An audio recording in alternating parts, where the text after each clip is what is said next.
Shalom. So this is Sirach chapter 12 and verse 8. A friend cannot be known in prosperity, and an enemy cannot be hidden in adversity. Right? Now this is very true, because if everything is good for you, it's hard to see who is not with you. Because guess what? That's the time everyone shows you love. Every single person around you. They show you love. They do everything for you. Right? Now here in Jamaica we have a saying, pretend that you are dead and see what they would say over your head, right? So it's the same thing. An enemy cannot be hidden in adversity. So when you are down, that's when you'll see their true hearts. They cannot stop it. It is going to be manifested. It is going to be revealed, right? As it says, a friend cannot be known in prosperity, because while everything is good for you, it's really hard for you to see these things, because you will always have supporters.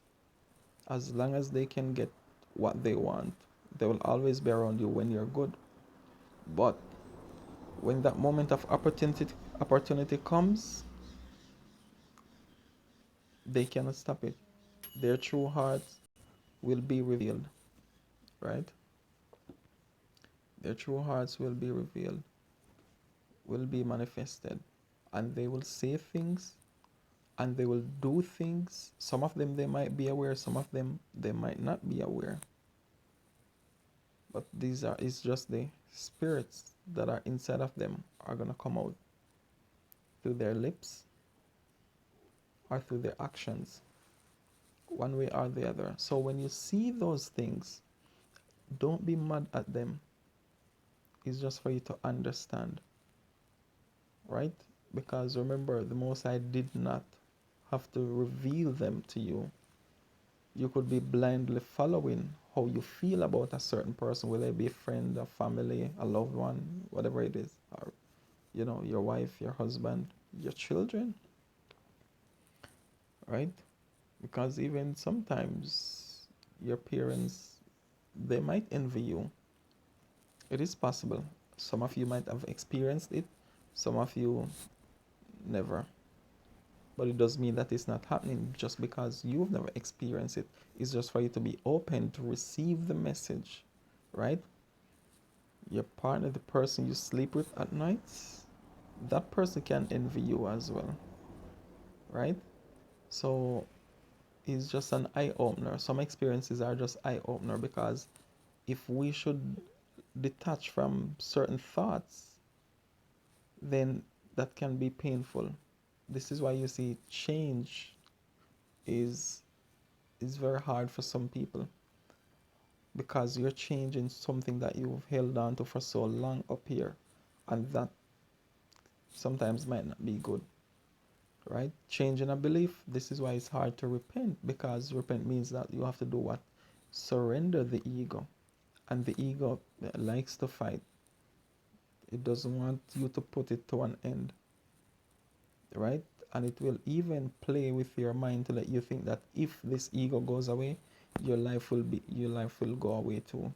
Your life will be taken from you. And this is why sometimes we hold on to our sufferings for so long, because the very thing that is causing the pain is the very thing that we're holding on to, because we think that if we should let go the thing that is causing the pain, we're going to die. That's the fear. Fear manipulates the ego to let you think that way. So for years you're crying about the same problem, but you never change it.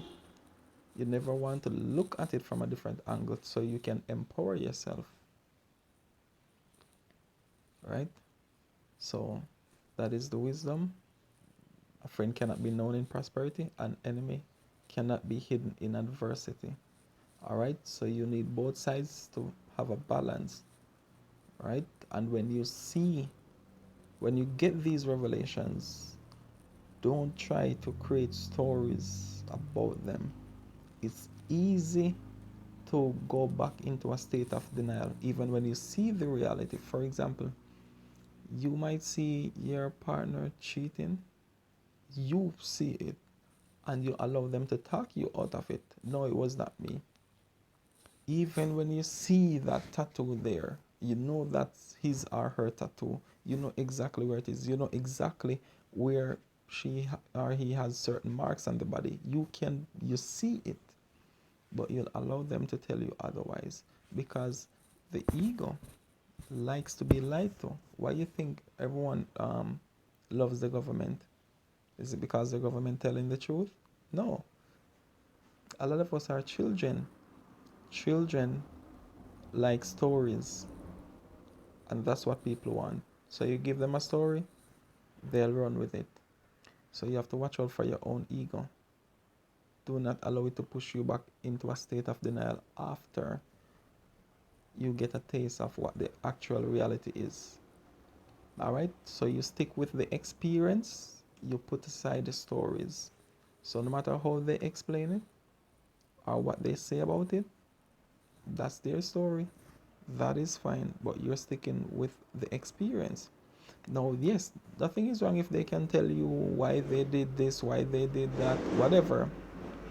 As long as you understand that that does not excuse what they did, that's what you need to hold on to. So if the person said, "Oh, I did this because of that," that's fine. As long as you understand that whatever reason they did it for does not take away the fact that they did what they did. All right? So you just hold on to the side of them that you're seeing at the moment, as opposed to what you've thought about them, right? It's easy to change for the worse than for the better. So you have to let each day account for itself where loyalty is concerned. All right? Don't say, okay, I've known this person for 5 years, 10 years. So hold that you hold that fix here. So when the person does something totally different, you cannot see. Right? Shalom.